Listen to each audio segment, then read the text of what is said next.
You just crossed over into the female zone. Okay, genuine question.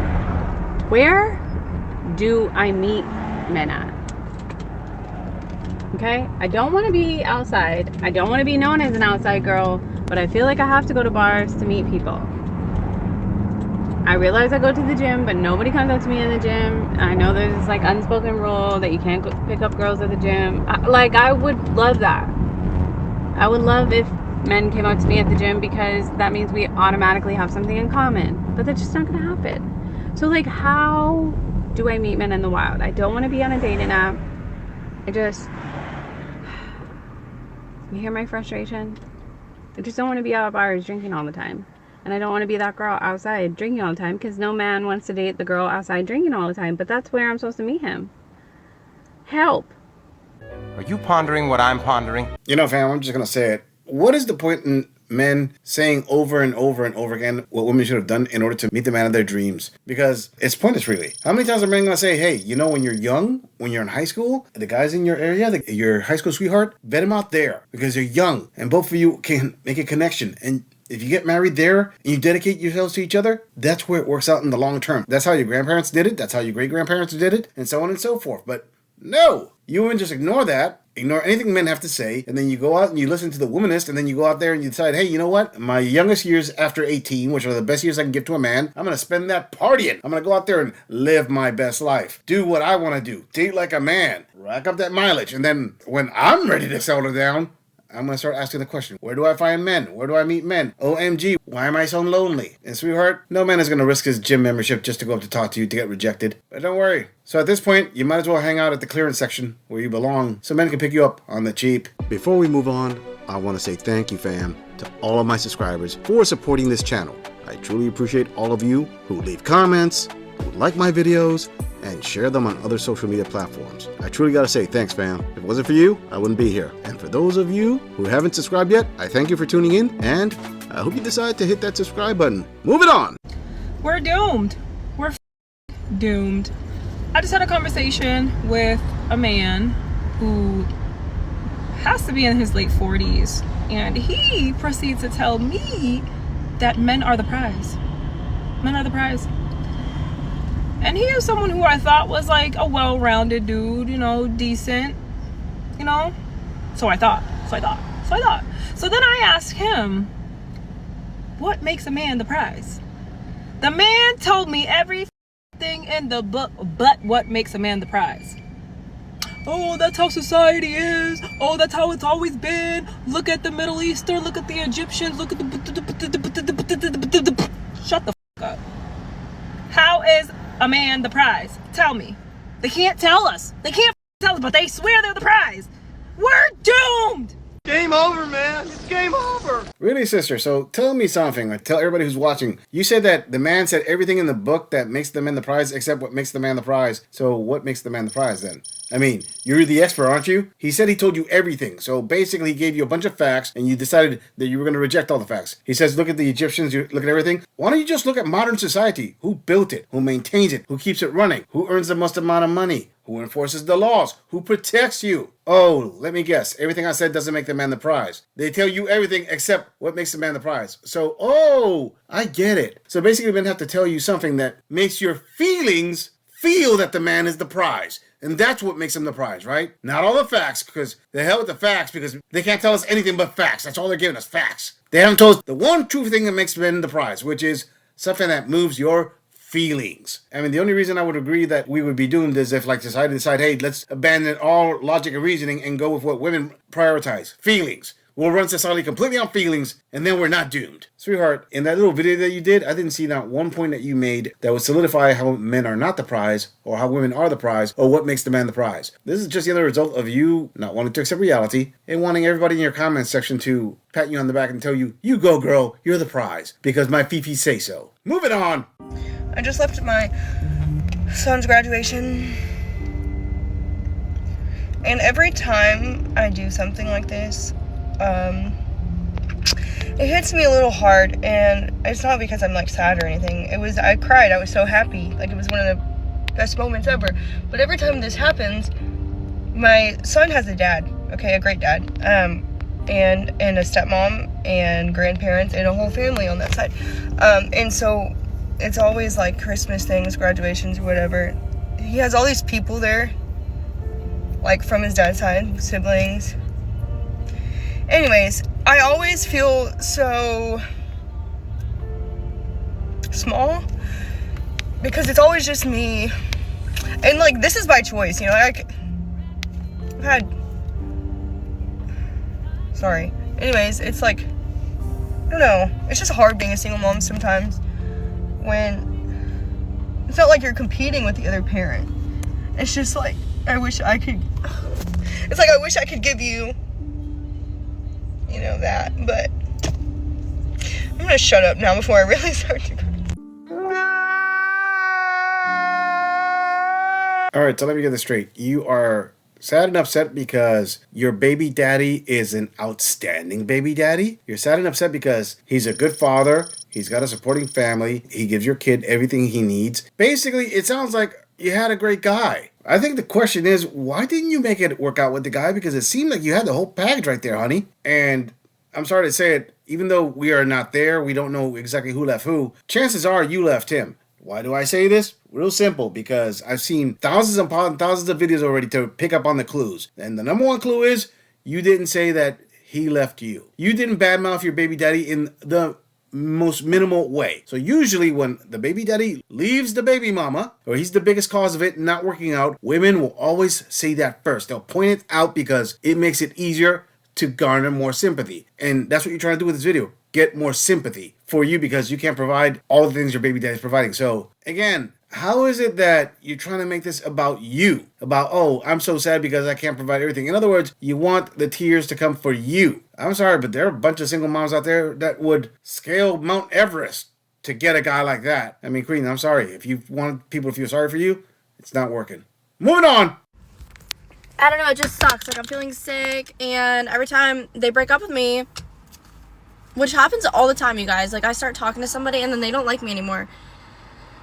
And I don't know. It's obviously, like, I'm kind of a problem. I don't know what. I think it's because I party, and it's not cute. I don't want to be partying, though. I need somebody to take me out of the streets and put me in a house and hold me like a baby.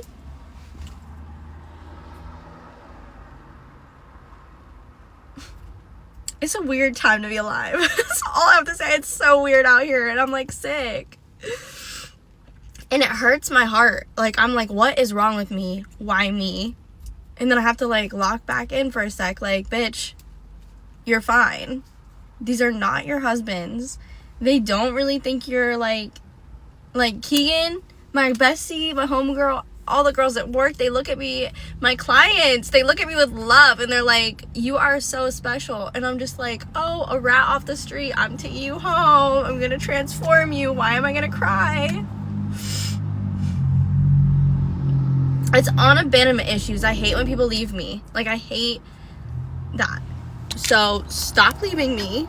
No, come into my life and stay, or if you're not gonna stay the fuck away, okay?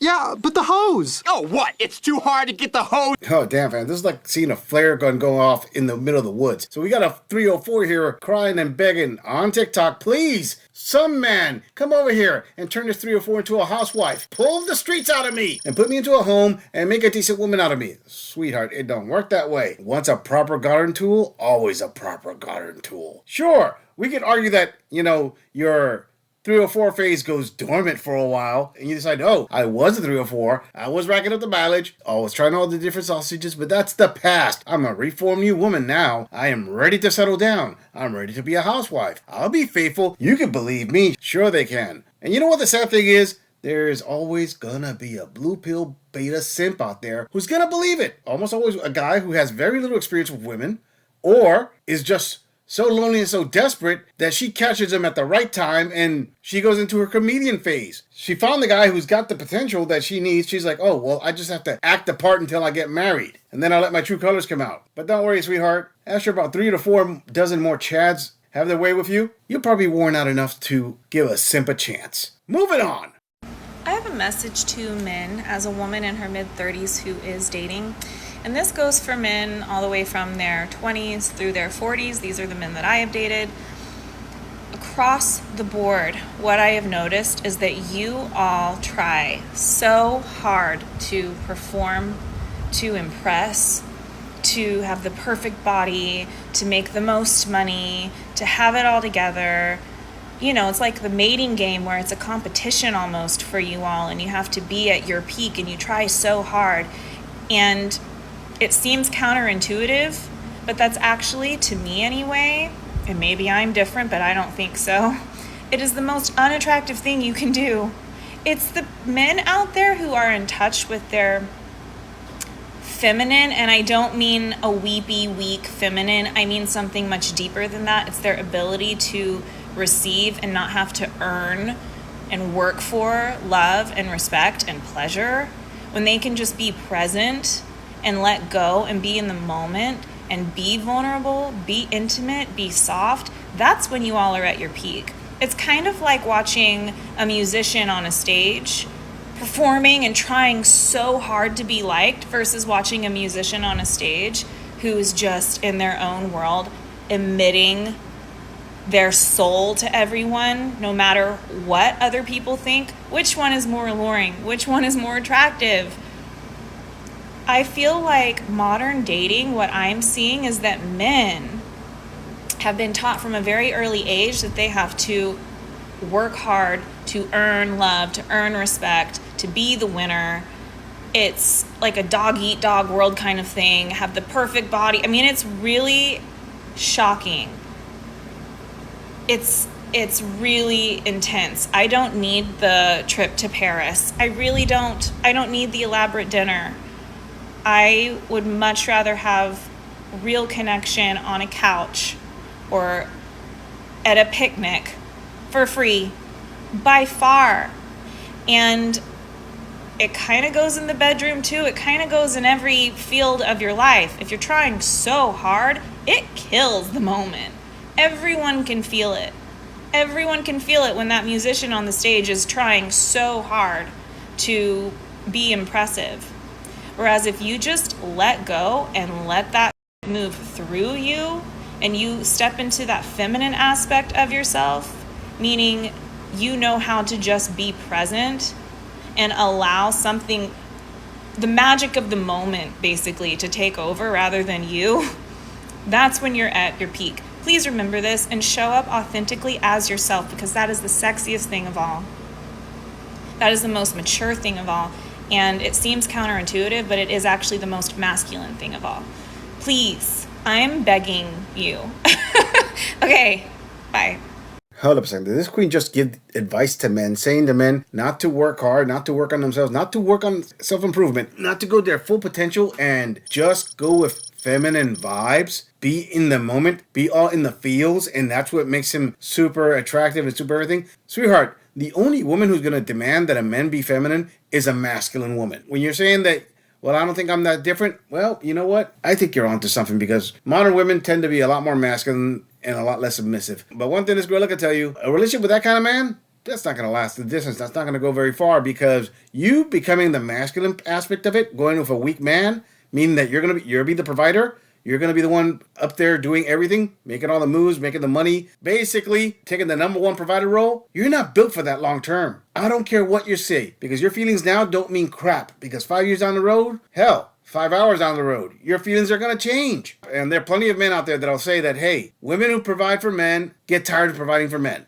and they demand that the man provide. Hell, even women that earn the same amount of money as a man earns wants to retire from her job so she can stay home with the kids so he can keep providing. So, save it, sister. I'm pretty sure that in your opinion, the most sexiest man out there is the one that likes to get pegged. God damn! Thanks, noob. This guy gets it. I'm just saying, if you enjoy this audit, click on the video in the end screen for more content. If you would like to support the channel, please follow the link in the description to donate to our beer fund, or like, subscribe, and share this video on other social media platforms. If you agree or disagree with anything about this audit, please let us know in the comments. I'm going to leave this audit right here. I'll see all of you in the next episode.